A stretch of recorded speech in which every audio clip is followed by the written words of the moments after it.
Hey everybody, it's me, Remy, the comic book poser. I'm here today to welcome you to another Poseverse.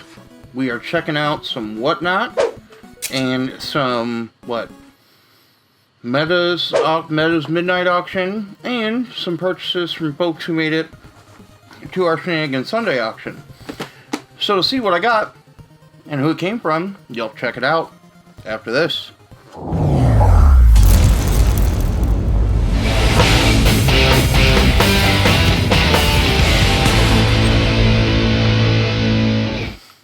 Alright, this first box I am excited to open because it comes from somebody whose content I absolutely adore.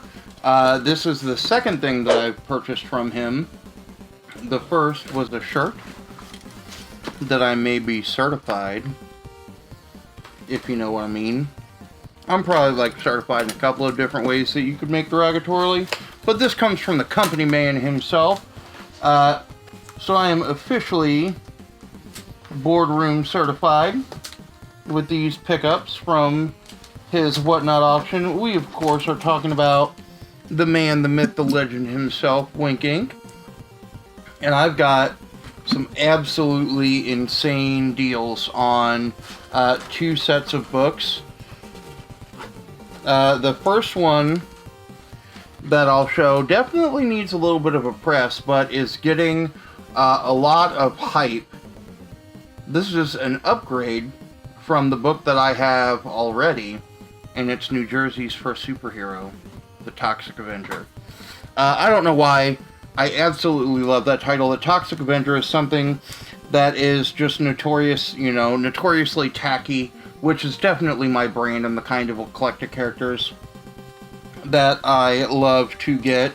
And then the other two books that we've got in here that I picked up, I think both of these together for 30 bucks. So we've got Devil Dinosaur 1 and 2 that these are definitely in the VF Plus to Near Mint Minus. Only, just showing a little bit of, haste from their age. So I definitely think a clean and a press will, bump both of these up to number one to maybe Near Mint Minus. That there is a little bit of some ticks or some color rubs, but if I were to send those in, which these are going in my CGC pile, and they come back as around an 8, then I think I'll be happy, 8 or above. I forgot to show these off with my Wink Inc book. But we've got a Forge, an X-Man, and an Old Man Logan, and I think these were from the 10 that I watched he and Average Will open up. So our second set of pickups come from someone who's a great friend of the channel, someone who is a great friend of everybody who is all around Shenanigans Sunday in the Poseverse. And everything in here is super well taped, so expect some fast forwarding so you don't hear tape noises.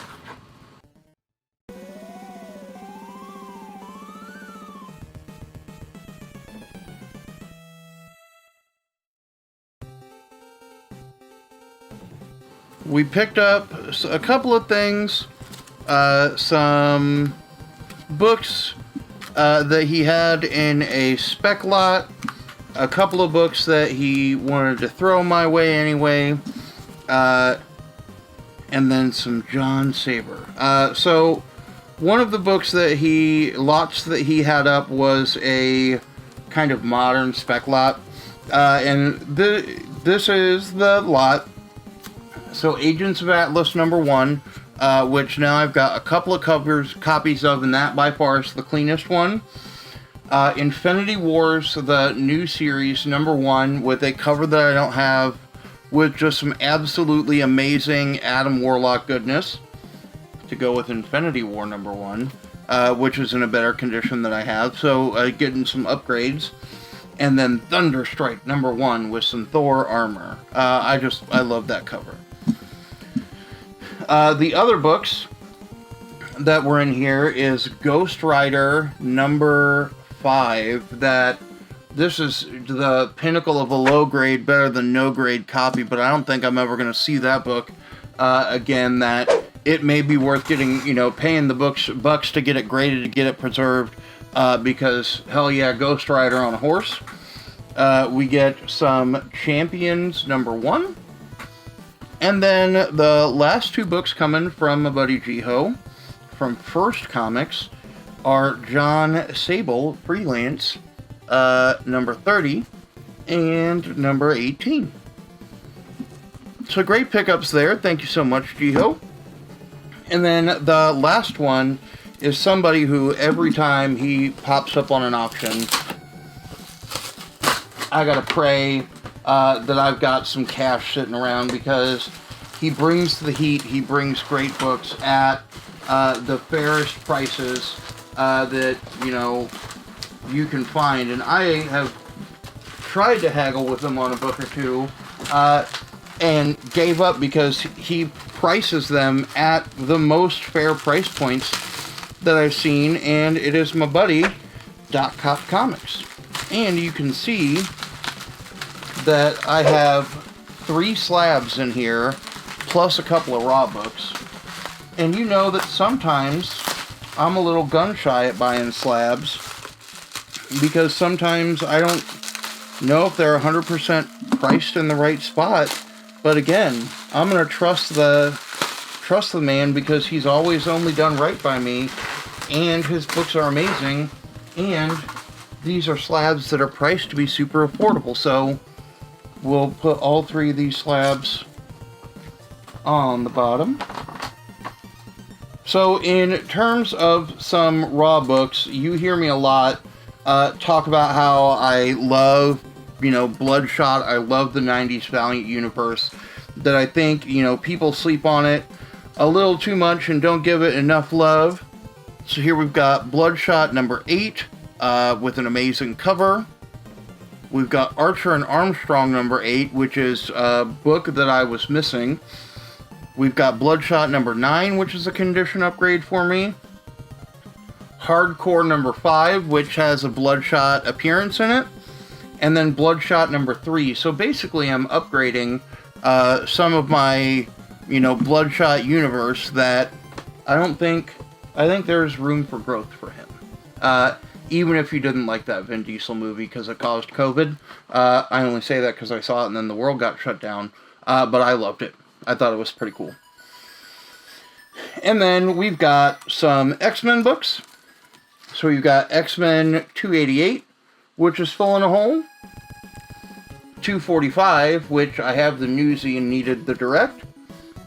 And then number 155. Again, same story. Had the newsy, needed the direct. And then the last book in here that I was excited to get is The Thing #1. So his first solo series, you know, in terms of another character who I think I really like and I am starting to enjoy a lot more.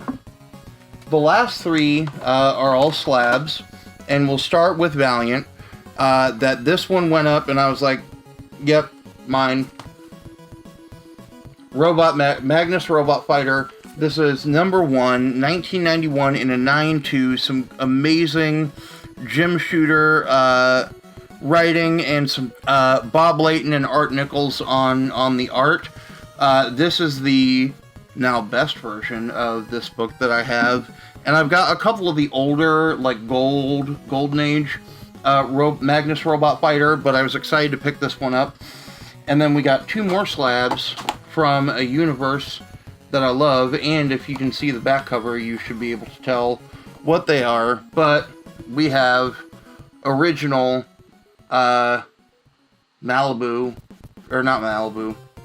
original Mirage Turtles from 1986 and 1987. We've got number 8 with, you know, the Cerebus appearance and an amazing wraparound cover. And then in number 10, this is what is continued from the much sought after Leonardo #1. This has a Shredder and Casey Jones appearance, and it's got a gatefold centerfold cover, which seeing those are pretty cool. And if I can find a good picture of that one, or I'll pull my raw cover out and just kind of add some pictures in there, that I think those are pretty cool to see. So again, 3 sets of pickups from 3 folks that I love a lot, that give fair prices, great deals, books come shipped well, and, you know, I'm looking for the opportunity to not just be able to pick up something from them again, but to hang out with them again, you know, in a selling setting, because these are folks that know their comics, know how to talk shop, and they're always entertaining to be around. So let me know what you think about these pickups in the comments down below. As always, y'all, thanks for stopping by, and have a good one.